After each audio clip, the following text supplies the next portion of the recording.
Welcome back tonight. You won't just hear about history, you'll become part of it. But not as a noble, not even a stable boy. No. Tonight, you're a barefoot fugitive in the middle of nowhere.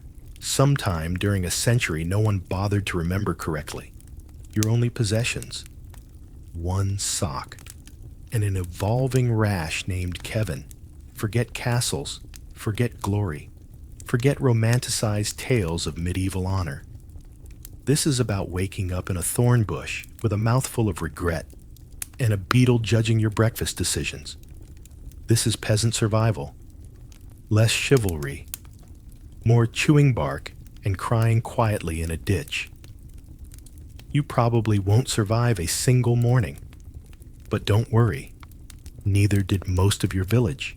Statistically, you're on trend. Before we begin, like and subscribe. If your fingers still work and haven't frozen solid in the medieval frost, drop a comment if you've ever been accused of seducing a goat. It happens. Now, dim the lights, wrap yourself in the scratchiest blanket you can find. Maybe keep a beetle nearby.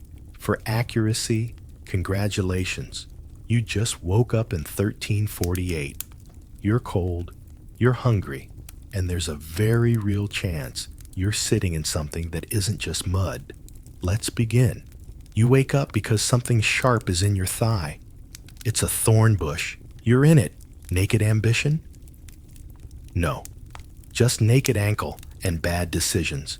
Your left leg looks like it lost a fight with a scribble. Your pants are caught. Your dignity's long gone. You tug hard. The bush wins. One sock. No shoes. A mouthful of dry leaf and regret. You blink at the sky. It's gray. It's always gray. You hope it's morning. It might be Tuesday or 1348. You don't know anymore. You reach for your bag. Gone. Probably stolen by that peasant woman who blessed you, then took your turnip. You'd be mad. But honestly, respect. Your stomach makes a noise best described as mournful. Yesterday's meal, half a moldy root. Today's plan, try not to eat dirt on purpose. You stand up. Bad idea. Everything hurts. Your spine sounds like an old cart. Your foot lands in something wet. You hope it's just mud. You really hope. There's movement ahead. Hooves. Voices. Search party. Angry farmers. Same difference. You hide behind a stump pretending to be a tree. It offers no cover and even less hope. You whisper a prayer. Nothing happens. Not even God wants to be involved in your day. Welcome to life as a medieval fugitive. No fire, no food, no friends, and one sock full of ants. You're starving, not the poetic kind. The kind where your stomach tries to eat itself out of boredom. You scan the ground like a desperate raccoon. Find a lump of something green, a mushroom that might be food, a beetle, bold, shiny, judgmental. You eat the mushroom, because why not? It smells like socks, tastes like mossy betrayal. You wait. No vomiting, no visions, just disappointment. Either it's harmless, or your body's given up reacting to poison. Progress. You sip from a puddle. The water is brown and wiggly. You drink it anyway. It tastes like cold regret with a hint of dead leaf. A passing bird watches. You feel judged. It flies off, probably to report your location. You spot a cottage, smoke from the chimney, a loaf cooling on the window. You salivate, you pray, you approach. Then, a dog, big, ugly, loud. You back away slowly. The loaf vanishes behind a closing shutter. A woman yells something about filthy thief. You take it as a compliment. At least someone noticed you exist. You stumble back into the woods. Your stomach gurgles like a cursed cauldron. You chew on bark. No one told you medieval breakfast includes splinters. You try to nap. Can't. The hunger gnaws louder than the wind. Your teeth hurt. Your pride hurts more. Final score: calories gained, 3. Hope lost, incalculable breakfast. Technically, you hear barking, not friendly barking. The kind of barking that says, "We smelled you, and it's bad." Then shouting, "There!" You duck. Too late. A kid, maybe 8, missing 2 teeth, points at you like he just won the lottery, because he did. There's a reward, a loaf of bread and half a chicken. You're worth lunch. You run. You slip. You curse a saint. Your ankle crunches like stale bread. A dog nips your heel. You kick mud at it. It eats the mud, then comes back stronger. You veer into a field. Wrong move. The mud grabs your foot like an unpaid debt. You limp faster. A thorn bush rips your shirt. A goose joins the chase. You don't know why. Your breath turns to knives. Your vision blurs. Your remaining sock peels off like it's given up on you too. You dive behind a haystack. Everything goes still, except your lungs. Wheezing like a broken bellows. Voices pass, close, then gone. You wait 10 more minutes just to be sure. And because standing sounds like death, you finally emerge, soaked, scratched, humiliated. You've lost a shoe, half a sleeve, and most of your self-respect. But you're alive. For now, you're limping through a pasture that smells like fermented sadness and wet sheep. The sun, for once, decides to show itself, and instantly regrets it. The light is weak, yellow-gray, like a sick candle about to die. But it's enough to remind you you're sweating. In wool, with one sock, and no dignity. You glance down at your foot. It's a crime scene, blisters on blisters. Mud packed so tight under your toenails, you're pretty sure it qualifies as a second pair of shoes. You need shelter, food, a new life. You see a barn in the distance, slanted, creaky, definitely full of mice, but it has a roof. You make your way toward it, like it's the gates of heaven. You slip through the wooden fence. It breaks. Loudly, you freeze. A cow stares at you with judgmental eyes. You nod. The cow does not nod back. You tiptoe through the straw, trying not to disturb anything alive or vaguely territorial. Your reward, a pitchfork to the face. Well, almost. It stops an inch from your nose, held by a man with 3 teeth and the kind of scowl that says, "I've buried better people than you." "Who are you?" he roars. You try to speak. What comes out is a sound somewhere between a sneeze and a dying bird. He pokes the fork at your chest, not hard, just enough to remind you that this is his barn, his cow, and that you are one bad excuse away from becoming compost. "I'm just resting," you whisper. He looks at your clothes, your missing shoe, the bite mark on your ankle, your general aura of desperation. "You a thief?" "No." "You absolutely are." "Liar," he says, confirming his own theory. He whistles. A dog appears. "Same dog from earlier?" "Maybe. Or they're cloning them now. Either way, it's growling." "Got anything on you?" he demands. You reach slowly into your pocket. Produce 1 half-eaten root and a rock you were emotionally attached to for warmth last night. He snatches both, takes a bite from the root, spits. "Trash," he mutters. You nod. "It is. I should turn you in," he says. You nod again. He should. Instead, he waves you toward the pile of hay. "Lie there, be gone by dusk, or I'll bury you under the pig trough." You thank him. He does not acknowledge it. You lie down. The hay smells like moldy dreams. You close your eyes. Then, thief! Your heart nearly leaps out of your chest. You jolt up. He's pointing at you again. You're confused until you see her. A girl, maybe 7, holding a wooden spoon like a weapon. She's pointing too. "She stole my apple." You didn't. You haven't seen an apple in days. But you realize You're standing under the apple tree, and one just happened to fall near you. You're not even chewing. But that doesn't matter. People in this century don't need facts. They need drama. The farmer steps toward you again. You panic, you run. Again, you crash through a fence. This one has nails. You scream, not like a warrior, more like a goose being strangled. You sprint into the woods. Branches whip your face like medieval high fives. You trip, fall, roll, land in something cold. Maybe a stream, maybe a leaking outhouse. At this point, you don't care. You sit there, soaked, bleeding, humiliated. A squirrel drops a nut on your head. You laugh, because if you don't, you'll cry, and you're out of tears. You made it out alive again. But here's what you've lost. One potential ally, the farmer. One patch of dry hay, one chance at an actual apple. Most of your blood circulation in your left arm. The sun is high now, mocking you. You're starving. Your hands are shaking, and you smell like fear and disappointment. You think back to when this started.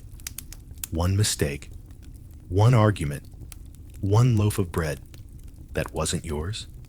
Now your public enemy number, 38, 112. Honestly, it doesn't matter anymore. You are a walking cautionary tale. You stumble deeper into the forest. Branches close behind you like jaws. Your stomach growls again. You whisper to yourself, I just wanted breakfast. You limp into the village square like an exhausted ghost in muddy socks. No one says, welcome. Someone does say, oi, that's him. You don't even know who him is anymore. But apparently, it's you. People gather. They always do. You attract mobs like bread attracts mold.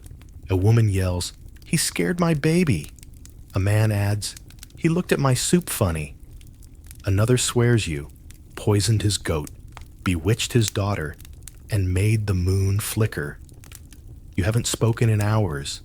Doesn't matter. You are guilty of vibe. A butcher steps forward, blood-stained apron, one eye, wants to be a judge today. He slams down a stool. You are forced to stand on it. You wobble. The villagers cheer. A child throws a turnip. It hits your head.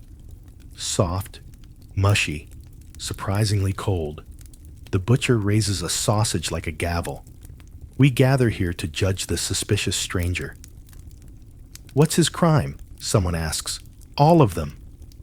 Someone else yells. You open your mouth. Silence! The butcher declares, enjoying himself far too much. A woman swears you seduced her cow. A man claims you caused his wart to reappear. A priest suggests you might be the Antichrist. The goat stares blankly. This isn't justice. It's improv theater, with hay fever and low blood sugar. They burn a scarecrow with your name on it, spelled wrong. They don't notice. Neither do you. You're too busy wondering if the flames are warm enough to toast your fingers. You try to slip away. You don't. You trip on a bucket, knock over a barrel, fall face first into a pile of dead fish. The crowd roars, witchcraft, slippery magic. He can't even fall right. You scramble up. You run. People chase for a bit, then get bored. Eventually, you collapse behind a woodpile, covered in bruises, slime, and the shame of being falsely convicted by a mob who couldn't spell trial. You whisper to no one, I didn't do anything. The wind ignores you. A cat pees nearby. The goat might still be judging. Your reputation? Officially ruined. You're now. The pie thief of Wimbledon. The goat whisperer of Dunshire. The nudist monk of Eastbridge. All fictional. All somehow you. You are legend. In the worst possible way, you wipe fish scales from your face and hobble onward.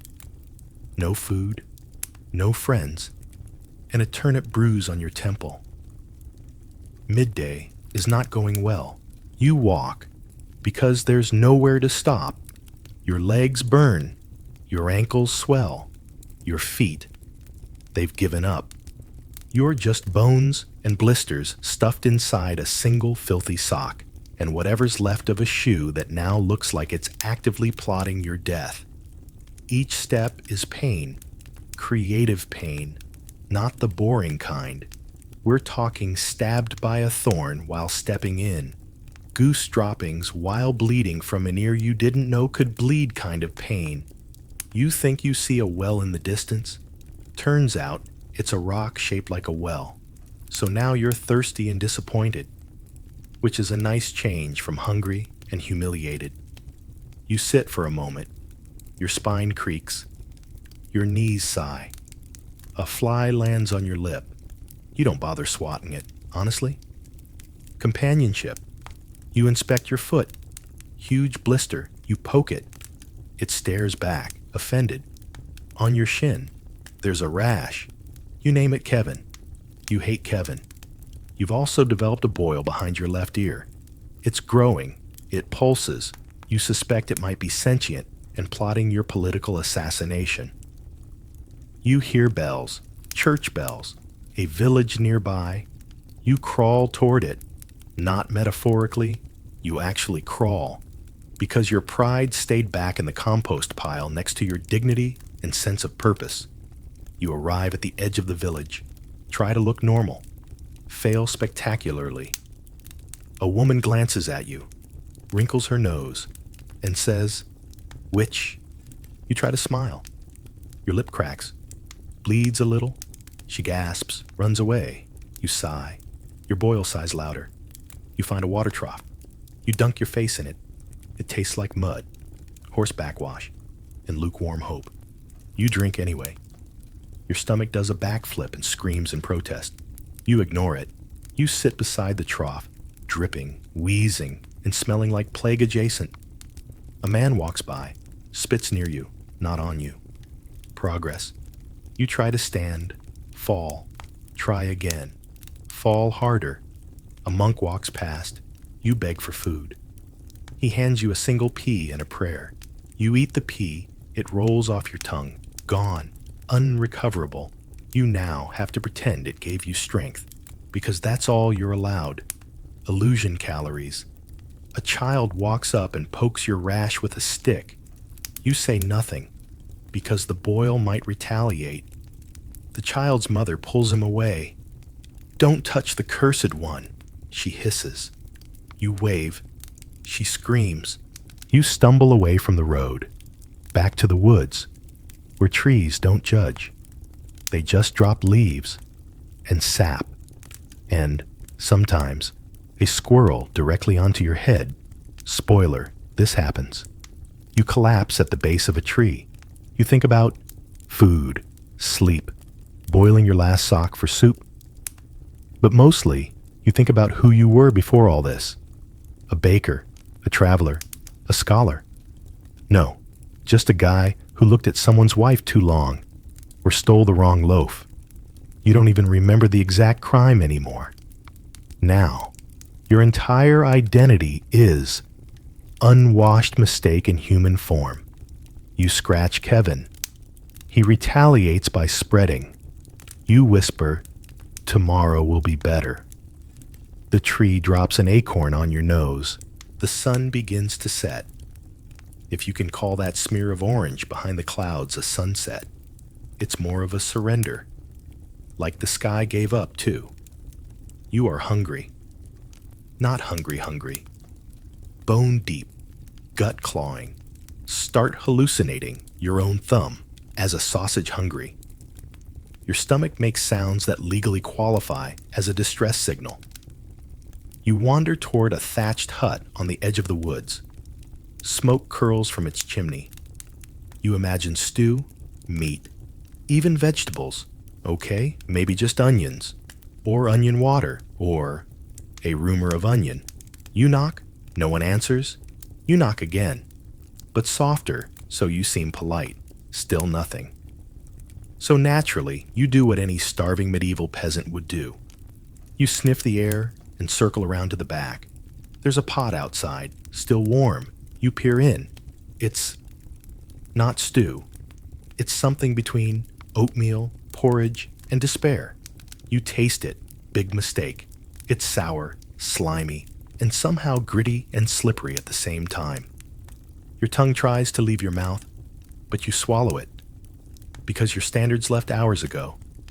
You take a few more mouthfuls before a child appears. Barefoot, sen. Mum says that's the dog's dinner. You stare at the pot, then at the child. Your dog eats this? He nods. He also threw it up. That's why it's outside. You gag. The child laughs. You leave. You stumble back toward the trees, still starving, now with dog vomit aftertaste. You reach into your pocket. Find a rock, a thread, something that used to be a berry, now possibly sentient. You eat the berry. It tastes like mildew and betrayal. A bird chirps above you. You look up in hope. It poops on your shoulder. You don't even flinch. You just nod. Fair. You try foraging. You find a root. You gnaw it like a desperate beaver. Your teeth ache. It's not food. Might be part of someone's fence. You try chewing grass. It works. If you're a goat, you are not a goat. You are worse. You are a fugitive peasant with gingivitis and a vendetta against soup. You spot a dead rabbit, already swarming with flies. You briefly consider it. You get as far as touching its foot. Then you hear it. A rustle, footsteps, voices. You freeze, drop the rabbit, slide behind a log like a guilty snake. A group of villagers pass, laughing, holding bread, cheese, a roasted bird. You cry, quietly. The tears dry before they hit your cheeks. Because even your tears are too poor to finish the job, you crawl to a patch of moss, lie down, stare at the sky. Dinner? You whisper. Define dinner, because what you had today was 2 spoonfuls of regret stew, a berry with attitude, grass, and bird crap. You burp. It tastes like shame. You close your eyes. Your stomach rumbles one last time. Long, slow, like a dying animal. Then quiet. Not because you're full, because even your stomach gave up complaining. The stars blink above you, mocking you, twinkling like distant meals you'll never taste. You whisper, I miss bread. Something howls far off. You curl tighter. The moss is damp. The air is cold. But at least tonight, no one accused you of seducing their goat. Small wins. You find shelter in what used to be a shed.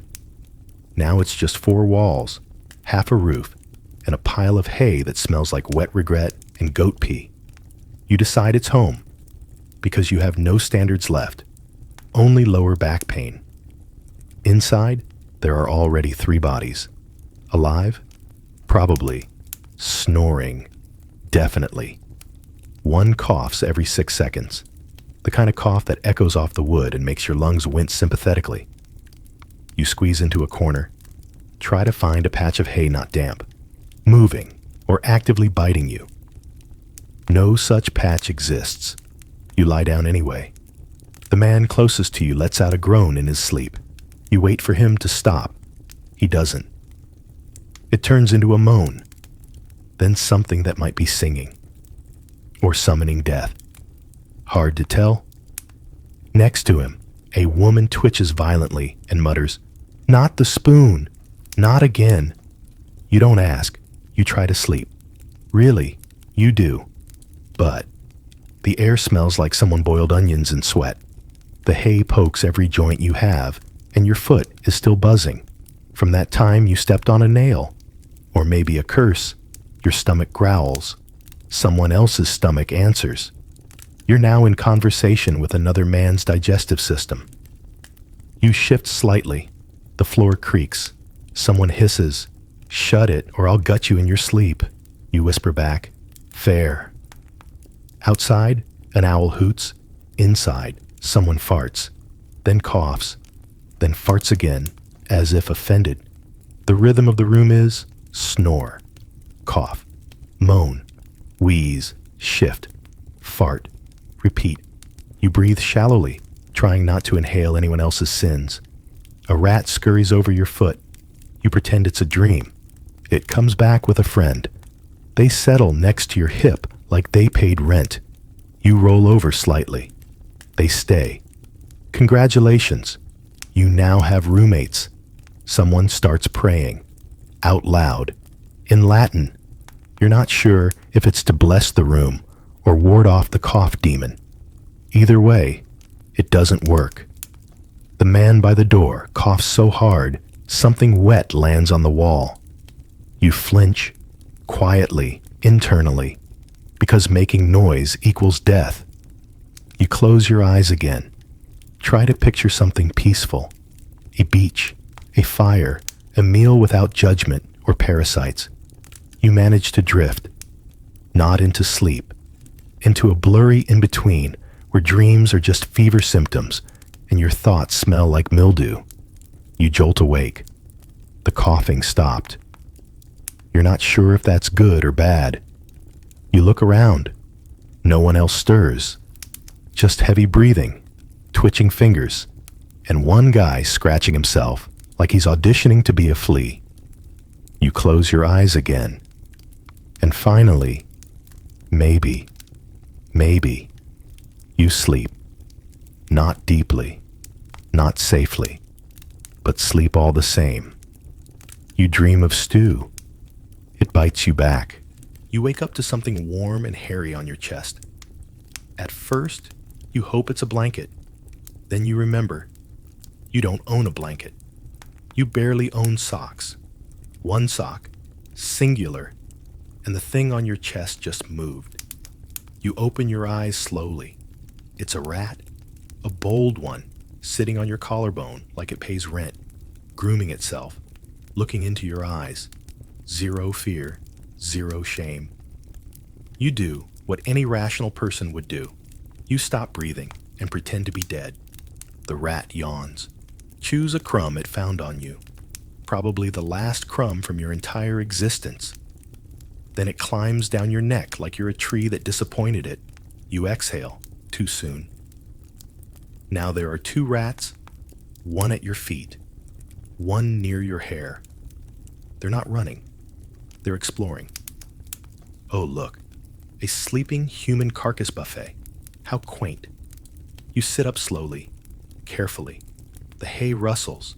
A third rat scampers behind you. You are officially the midnight entertainment. You whisper to yourself, maybe they'll leave. They don't. Instead, they start fighting. On your leg, tiny rat screams, rat slaps. You feel teeth. You swat at them. Big mistake. You swat one into the wall. It bounces off and immediately runs back. Angrier, insulted, and now squeaking louder than your thoughts. Someone groans behind you. Shut up trying to die in peace. You nod in the dark. Fair. You crawl away from the rats. Well, try to.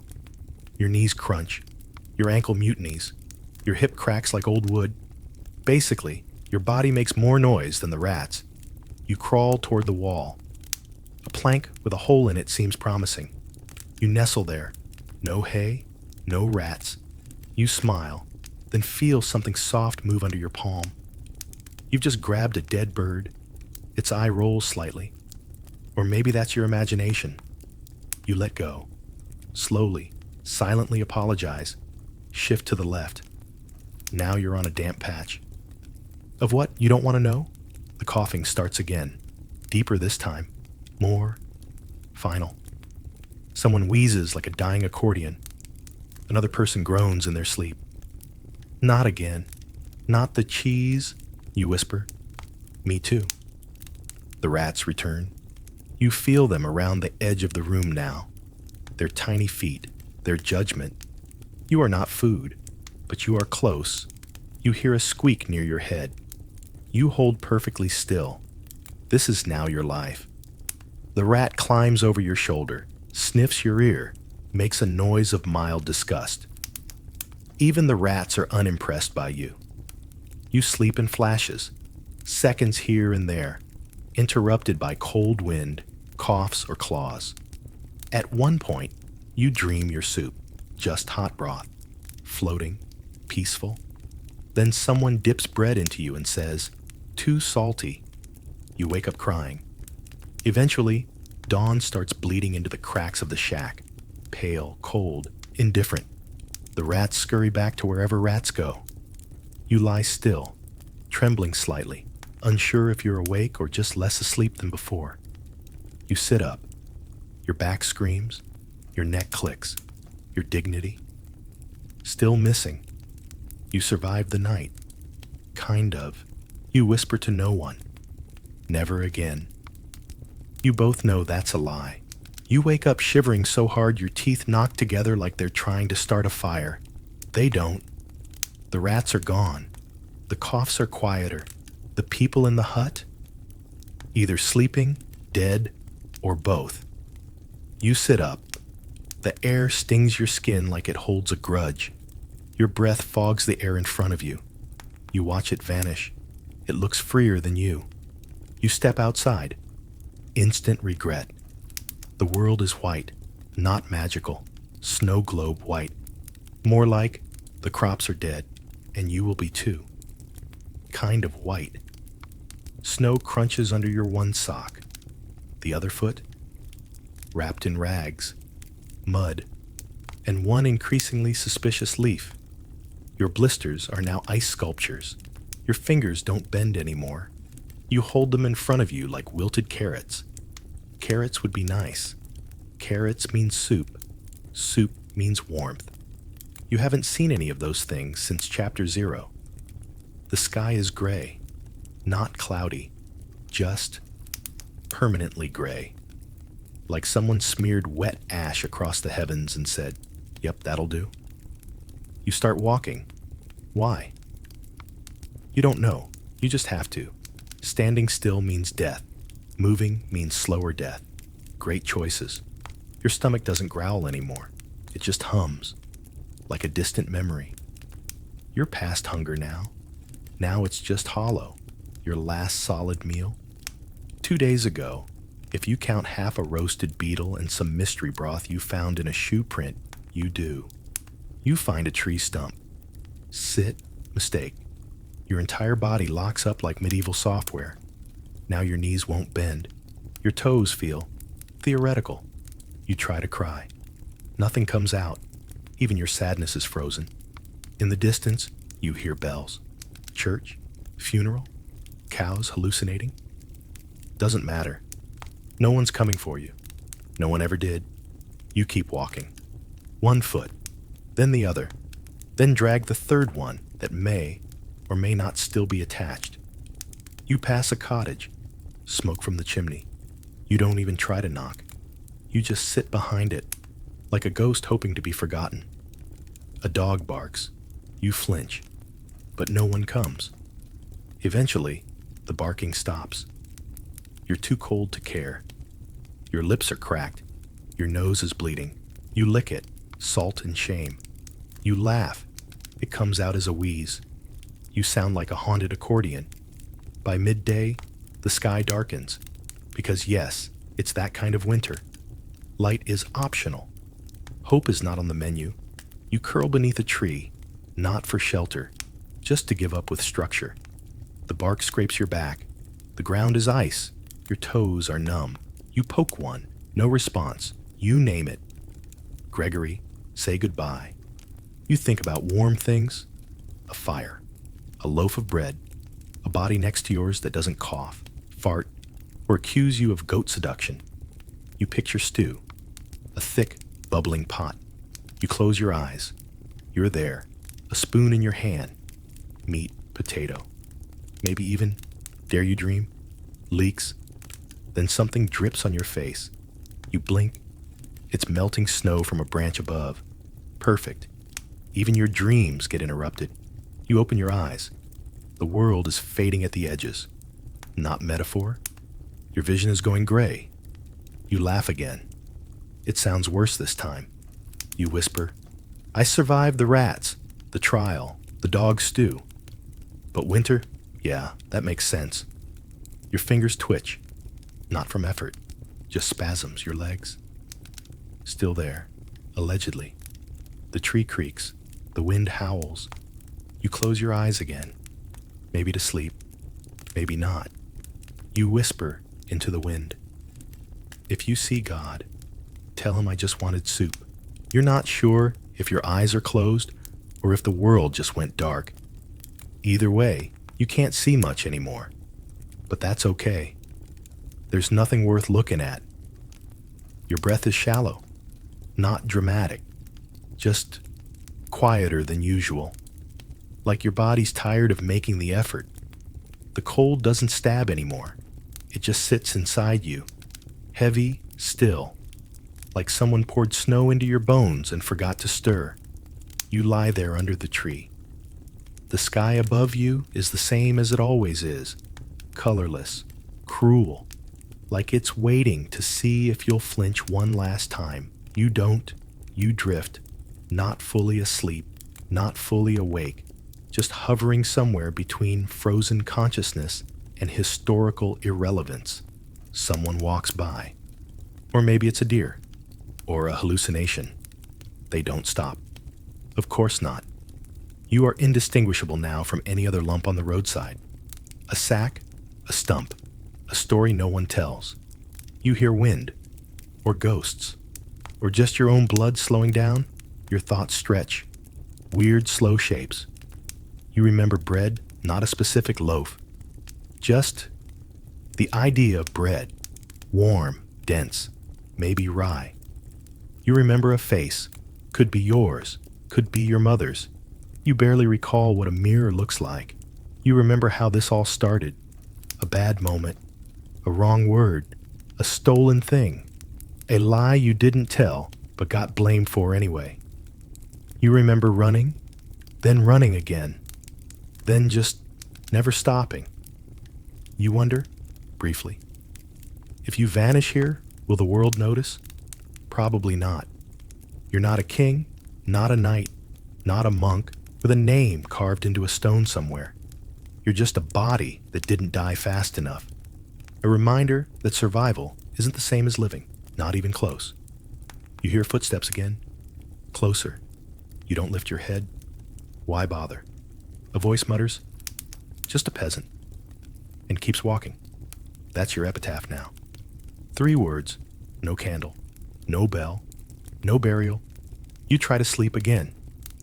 But sleep doesn't feel like sleep anymore. It's brittle, thin, like paper stretched over a hole. You slip through it. In your mind, you're sitting at a fire, a real one, crackling, safe. Someone hands you a bowl. You reach for it, and your hand passes right through.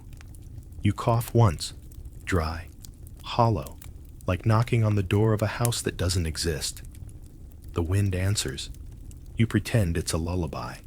You curl tighter, just to feel something, anything. But your limbs don't respond much anymore. They're done helping. You don't blame them. You close your eyes for the last time, not because you're dying. That's too poetic. You just don't feel like reopening them. And if this is sleep, then fine. Let it be that. Let it be over. Let the snow fall. Let the rats stay away. Let the world forget. Epilogue. Tomorrow, someone will walk this path. They'll see the shape under the tree. Might poke it, might not. They'll shrug and say, looks like one of the sick ones, and move on. Because in this world, you are not tragedy. You are just weathered, worn. One more body in a season that never ends. But before that, before the forgetting, you were real. You were cold.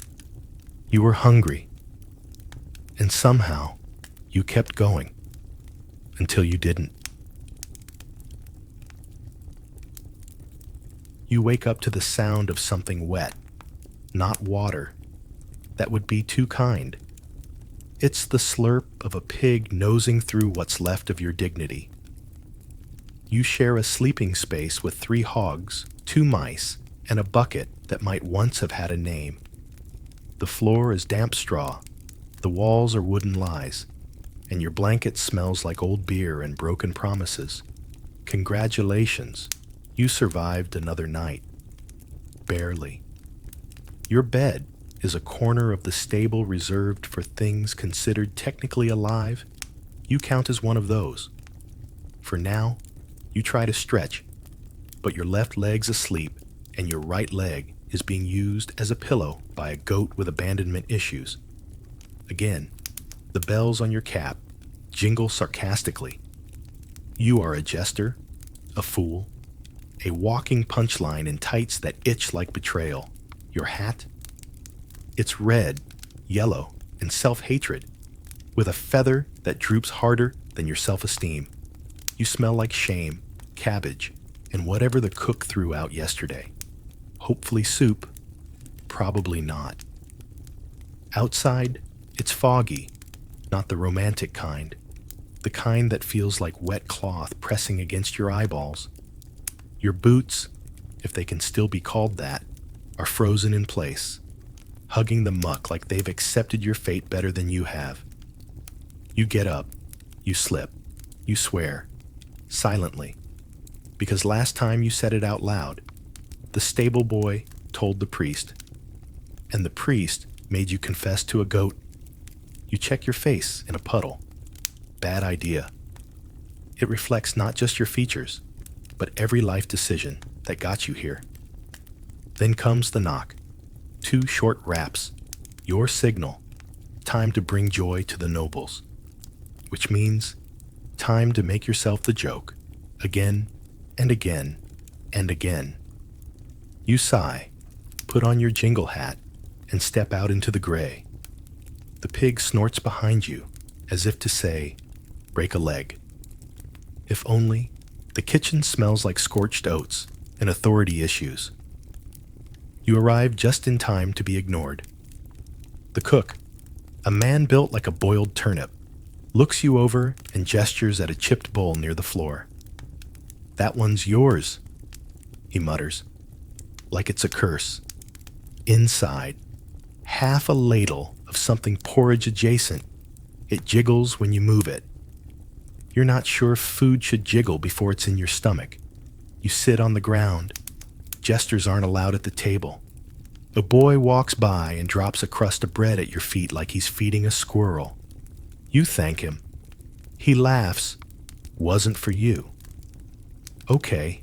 Across the room, the knights are laughing at something. Probably something you did, or something they think you did. It doesn't matter. You're the designated village embarrassment. No evidence required. A servant girl passes and wrinkles her nose. You smell like vinegar and regret. You smile. It's your default setting now. Even when it hurts. Especially when it hurts. Someone throws a grape at your head. You don't flinch. You just say, missed. They throw another. This one hits. Got it, you say. Laughter erupts. You're doing your job? Apparently, you take a bite of the porridge. It tastes like someone boiled sadness in dirty socks. Then, the steward enters. Cloak swishing, mouth twisted like he just stepped in your paycheck. Fool, he announces. His Grace requests your company. You wipe your face with your sleeve. It makes things worse. As you stand, someone whispers, "Don't fall this time." You nod. Then you trip on your own shoe. More laughter. You bow, sweep your ridiculous hat off your head and say, "The day has officially begun." And unfortunately, so have you. The throne room is colder than the stables, and somehow less forgiving. You stand in the center of polished stone, bells jangling, surrounded by men who've never worked a day without armor, and women who think humor is a symptom of illness. You do a deep bow. Too deep. Your hat falls off. Someone claps sarcastically. Progress. The king doesn't look at you. He just waves a hand and mutters, "Proceed," which means dance, clown. So you start with impressions. You do the steward's walk, tight, sniffy, like someone swallowed a ladder. Mild laughter. You mimic the cook's shouting. Bigger laugh. Then you attempt the drunken knight falls off horse while flirting with a nun routine. Classic, risky. You overcommit. You always overcommit. You leap, you twist, you fake a fall, and land hard flat on your back, loud enough to echo. The room goes silent. Then, laughter. Loud, echoing, ugly laughter. The kind that says, "We wouldn't save you if you choked." You lie there, staring up at a ceiling painted with saints, wondering what they think of your act. Probably not much. You stand up too fast and get dizzy. Smile anyway. That's your job. The queen leans over to the king.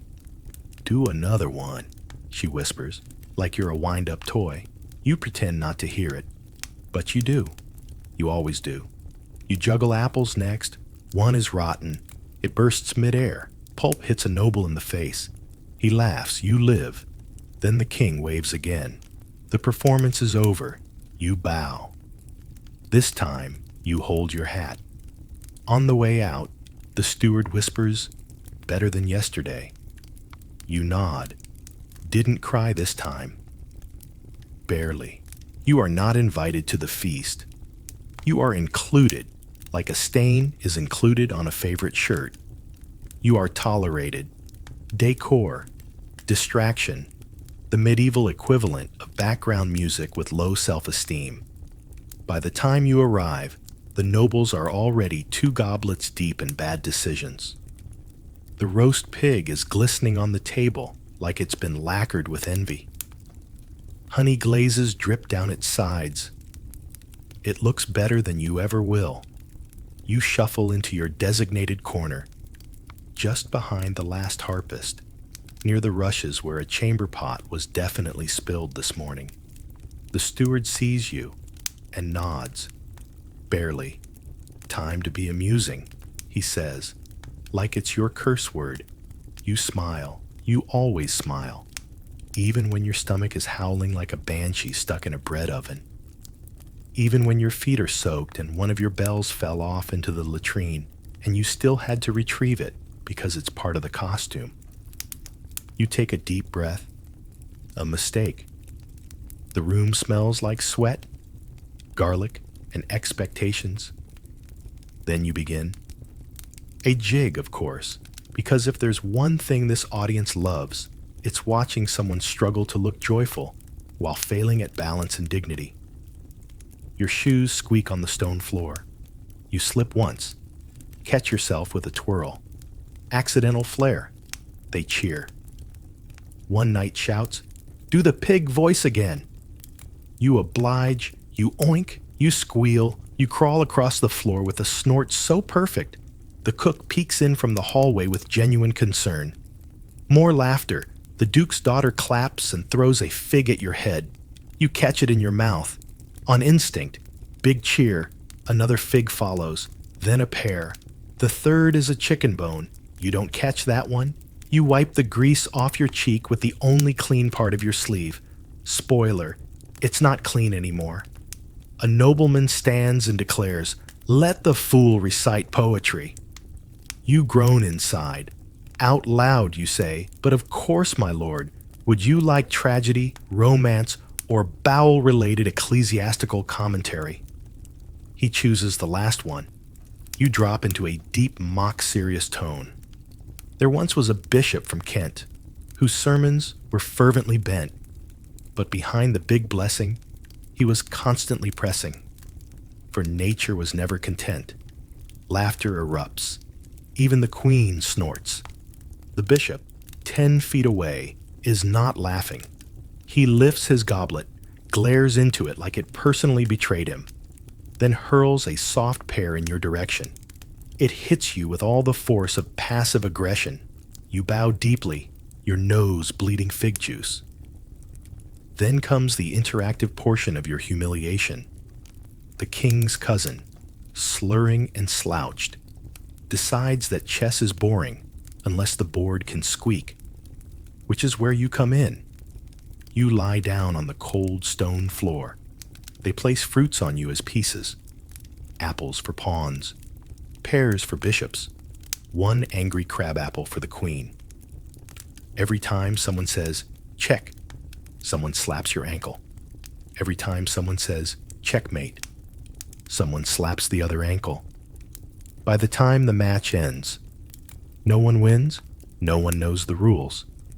Your legs are numb, and you've somehow eaten 3 of the pawns just to cope. Then mercifully lunch ends. The nobles wipe their mouths with embroidered cloths that cost more than your yearly pay. The wine flows, the laughter fades, and you remain. Someone tosses a bowl toward your feet. Your turn, jester. Inside, a fist-sized chunk of bread, hard enough to serve as both meal and blunt weapon, and something green floating in a puddle of watery cabbage soup, or maybe cabbage water flavored with soup. You sit behind the table legs, slurping quietly. A passing servant mistakes you for a stain on the wall. The jester hat jingles. Your stomach growls in rhythm. A goat walks by and doesn't even look at you. This is your break, and it lasts 4 minutes because someone just shouted, "Bring him back! I want to see him trip again." You take one last sip of broth. You put your hat back on. You smile. Again. And you get up to serve the next course. Yourself. You're crouched near the fireplace, trying to coax warmth from embers and emotional exhaustion, when the steward calls out, "The fool! You've been summoned to court." You look up. You haven't committed a crime? Well, not unless bad posture and chronic underachievement count. Turns out, they do. The nobles are bored, a dangerous condition in rich people. When they run out of wild boar and gossip, they invent justice. And you are today's entertainment disguised as a defendant. You're escorted to the courtroom, a hastily rearranged banquet hall. The king now sits on a raised dais behind a table draped in red velvet and arrogance. A ladle acts as his gavel. His crown is slightly askew, which makes him look merciful. He isn't. To his right, the queen, jury of 1, eating grapes, judging silently, beautiful, but in that sharp way that makes you feel like a mistake in her line of sight. To the left, the 6-year-old prince, wielding a toy sword and a scroll. Today, he's the prosecutor. You are the defendant. You do not get a lawyer. You get a feathered hat and a bruise on your knee. The court clerk, also the king's barber, announces the charges. The accused stands trial for offending noble eyes with an unfortunate face, speaking out of turn with jokes unworthy of their station, causing uncontrolled laughter in the presence of soup, and for dancing like a man possessed by eels. You bow deeply. My lords and ladies, the fool pleads, stylishly guilty. The queen chuckles. The king frowns. The prince narrows his eyes and bangs his toy sword against the table. Objection! That's too charming. The steward leans in to whisper, "Watch yourself. He sent a chicken to the stocks last week." You begin your defense. "I was born this way, your graces. If I had the choice to look like a poet instead of a drop meat pie, I would have. But alas, this is the face God gave me." And then sat back and laughed, polite laughter, mostly from the servants.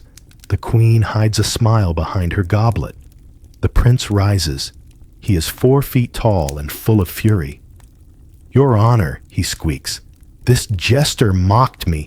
He made fun of my sword grip, said I held it like I was trying to butter toast with a snake." You didn't say that. You thought it, out loud, by accident. 3 days ago, the king raises an eyebrow. "Is this true, fool?" You nod. "My liege, I only meant to educate and amuse and survive." They deliberate for 10 seconds. The queen is already bored. The king is picking at his ear. The prince is poking the tapestry with his sword. Verdict: guilty on all counts. Punishment? Comedic execution? No, they're not going to kill you. That would end the fun too soon. Instead, they sentence you to perform. The cloak of shame. They drape a tapestry around your shoulders. On it, a sad face, a cartoonishly large one. The donkey of dishonor. Not an actual donkey. A barrel with legs and a horse's head drawn on the front. You straddle it like pride never existed. The dance of condemnation. A spinning routine. Fast, faster. Until your bells blur and your thoughts dissolve into nausea. You do it. You commit. Because if you fall too soon, they might bring out the cabbage throwing again. You spin. You wobble. You pretend to faint, just for flair. They love it. The prince is in tears, laughing, or maybe from sugar. The queen claps with one hand, the other still nursing her wine. The king raises his goblet and toasts, to justice. You curtsy in your shame cloak. The barrel creaks. The tapestry falls. You finish by tumbling to the floor like a hero in reverse. A grape rolls toward you. You eat it. A pit. Of course, you crawl off stage, metaphorically and literally. And as you leave, someone mutters, "That was better than last week's goat trial." You agree, because last week, the goat won. The trial is over. Your ankles ache from barrel riding. Your dignity is somewhere under the buffet table. And your shame cloak smells faintly of pickled onions. You think maybe, you'll get a break now. 5 minutes of silence, a moment to sit, a sip of something lukewarm and non-mocking. Wrong. Because the real event is about to begin. The public hour of merriment, the steward announces, also known among servants as public humiliation hour. It's where the nobles go outside to digest, and you go outside to be digested by mockery. The courtyard is already filling. Wooden benches line the edges like pews at a church built entirely on schadenfreude. Even the chickens look judgmental. You're given your tools. A squeaky puppet named Sir Fartsalot. A string of bells that's been peed on by something recently alive. And a wooden board painted with your own face, but sadder. You step into the center. A child immediately yells, "Do the face!" You're not sure which one he means, so you make 5. They laugh, you grimace. That's one of the faces. Then come the requests. Imitate the town drunk. You stumble, slur your speech, mumble about bread prices. Easy, imitate the bishop. You hunch, wheeze, and pretend to read scripture through gas. Risky, but worth it. Imitate Lady Margot's laugh. You pause. She's right there. You do it anyway. It's high-pitched, nasal. Sounds like a goose choking on a trumpet. The crowd screams with delight. Lady Margot does not. She narrows her eyes, steps forward, and, without a word, throws her handkerchief at your face. It's monogrammed. You wipe your nose with it. Improvisation, someone cheers. Then the children join in. They surround you like a pack of tiny wolves armed with vegetables and no empathy. One tugs your bells. Another steals your puppet. You keep smiling. You're paid in room, board, and emotional damage. Then, the older brother arrives. 14, smug, armed with a turnip. He stands in front of you and says, "Dance, fool." You bow and ask, "What style would your lordship prefer? Scared mouse or dying moth?" He says, "Both." So you do both. Simultaneously. It ends with you flat on the ground, flailing like a nobleman's conscience. Huge applause. Then he kneels beside you and whispers, "You'll never be anything but a joke." You smile, because that's the only thing they've ever let you be. The crowd starts to thin. The nobles retreat for wine and conspiracy. The children return to their tutors and sugar comas. You're left alone with the puppet, the bells, and the turnip, which no one even lets you eat. You sit in the dirt just for a moment.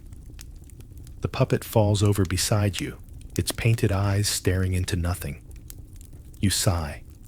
Then the steward leans out the window, breaks over. The queen wants you to play a carrot in the next pageant. You nod. Of course, you're not a person. You're a prop with knees, and the show must go on. The sun is setting. Technically, it's hard to tell behind the fog and your own cynicism.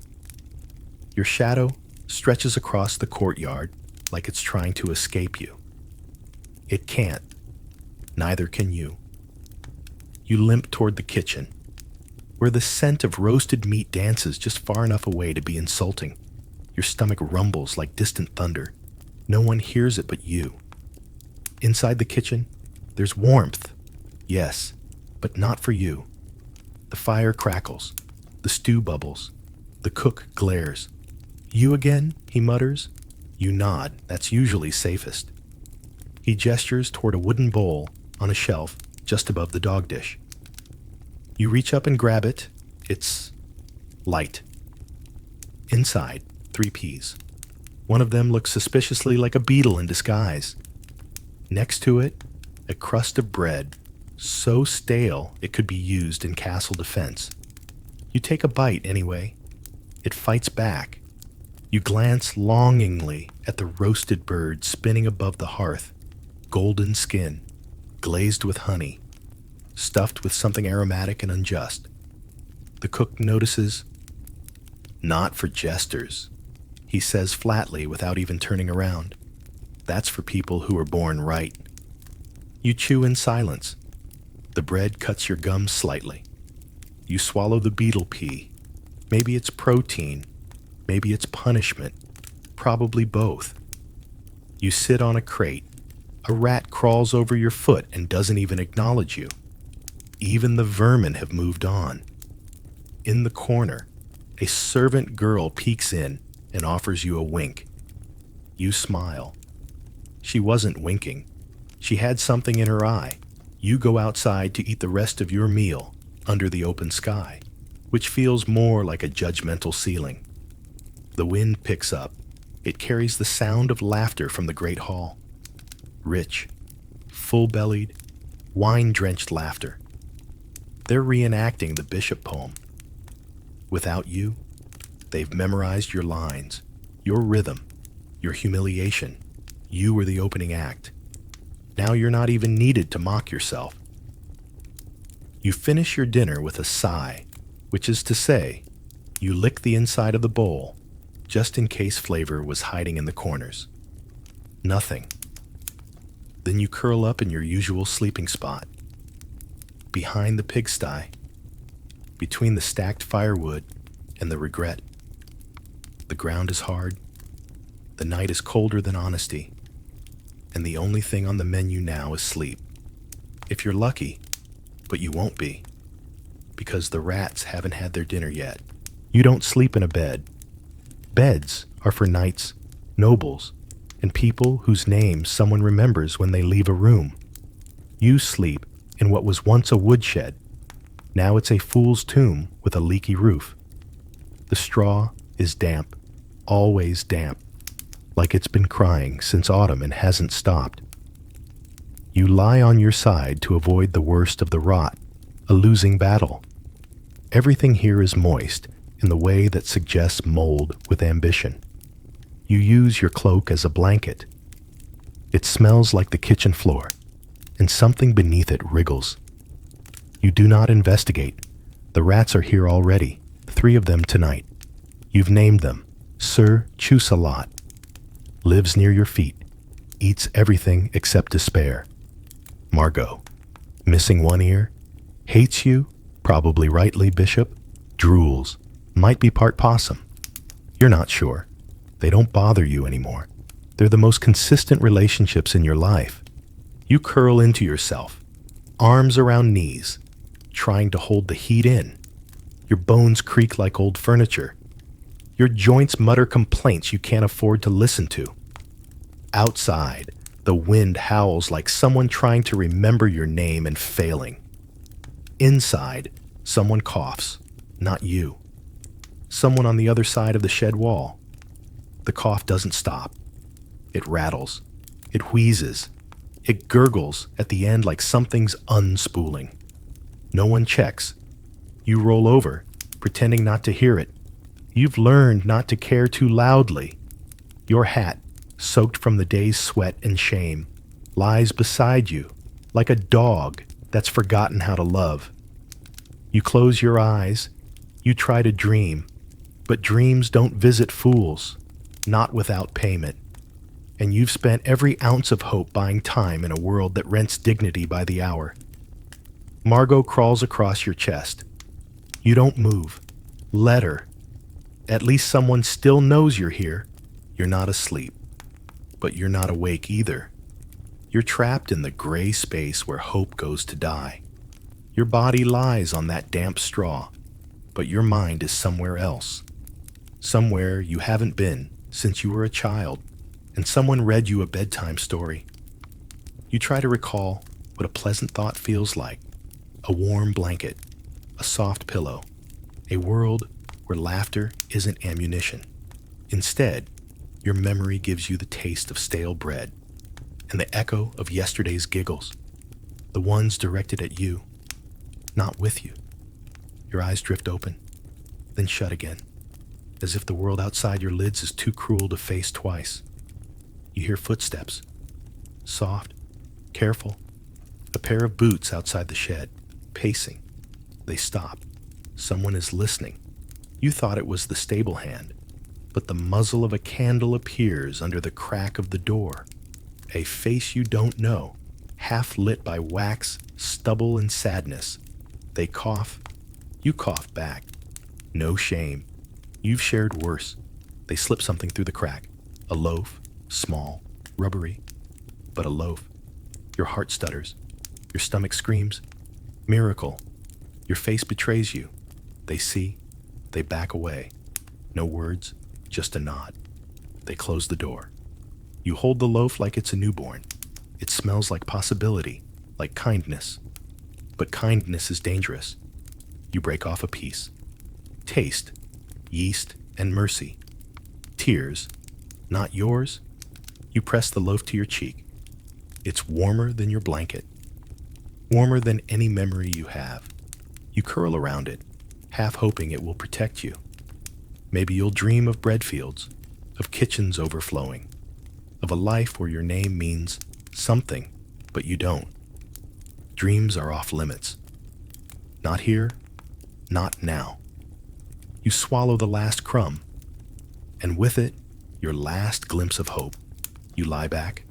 The rats settle on you as if you're a tree trunk. You close your eyes. You will wake, because sleep is only a pause in the performance, and the show must go on.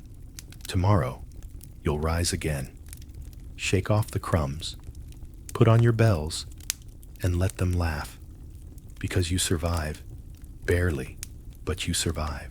Morning arrives like a thief, not with a bang, just a slow creep of cold air across your face, the crunch of frost in your joints, and the soft jingle of your own damn bells as you roll onto your side. You survived the night. Again, congratulations. No one claps. Even the rats are unimpressed. You sit up. Every part of you protests like a badly organized rebellion. Painful, loud, and ultimately pointless. Your knees refuse to cooperate. Your back has become a permanent question mark. You check the loaf. Gone. Eaten? Imagined? Maybe. The courtyard is quiet, save for the occasional grunt of a stable hand and the flapping of laundry too proud to admit its rags. You stand slowly, as if the ground might change its mind and let you stay down. Then you hear it. Laughter, not cruel this time, not pointed, but real, full-throated, warm. You follow the sound, not because it calls to you, but because it reminds you that someone is still human this morning. You turn the corner and see a group of children in the grass. They're kicking around a bundled rag that someone painted a smile on. One of them wears a paper hat shaped like yours, bells made from spoons. They're playing you, the fool game. You watch as they take turns falling over dramatically, mimicking your flails, your stumbles, your jokes. One kid nails your bishop impression so well the others fall over laughing. You don't know whether to be proud or afraid, because now you're not even necessary to mock yourself. You've been outsourced to children for free. You walk away before they see you, before they realize the joke is still alive. Back in the shadows of the corridor, you pass by a tapestry. You stop, look, knights, kings, saints, martyrs, no jesters, no fools. You were never meant to be remembered, only repeated. You sit in silence for a while, listening, not to birds, not to bells, but to the echo of your own laughter, still hanging in the stones of this place, replayed by memory, not by choice. It doesn't belong to you anymore. It belongs to them. The sun sets like a dying candle, slow, quiet, and slightly damp. You don't eat dinner. You don't ask why. You don't even notice, because hunger is no longer an event. It's background noise, like the cold or the silence after people laugh and forget who you were imitating. You return to your shed, your loyal rectangle of straw, your throne of splinters. Tonight, you don't change out of your costume. There's no point. You lie down as you are, half performer, half man, and entirely exhausted. The bells on your hat rest on your cheek, cool and indifferent. They don't jingle anymore, not unless you move, and you don't. You stare at the beams above you. Once, you imagined carving your name into one, leaving proof, a mark. Now, you're not even sure you remember how to spell it. You listen for the rats. They're quiet tonight. Maybe even they've grown tired of the act. You try to sleep, but your mind plays reruns. The child screaming, "Dance, fool!" The queen's soft laugh that wasn't for you. The boy in the field pretending to be you and getting more applause in 5 minutes than you've had in 5 years. You roll over. The straw pokes your skin. It doesn't hurt. Nothing new does. You exhale, long, slow, final. If death came now, you wouldn't resist. You'd just ask if it wanted a joke first, but death doesn't come. Only sleep, if you can call it that. A foggy, numb, gray sleep, where even dreams are worn thin with use. You fade, not with drama, not with music, just a man in a shed, wearing a hat no one wants to inherit. You were not a knight, not a hero, not even a villain in a story worth retelling. You were the silence between the noble speeches, the joke before the war, the pause before the crown falls. And tomorrow? Tomorrow they'll wake you, paint your face, and laugh like they've never met you. Because they haven't. Not really.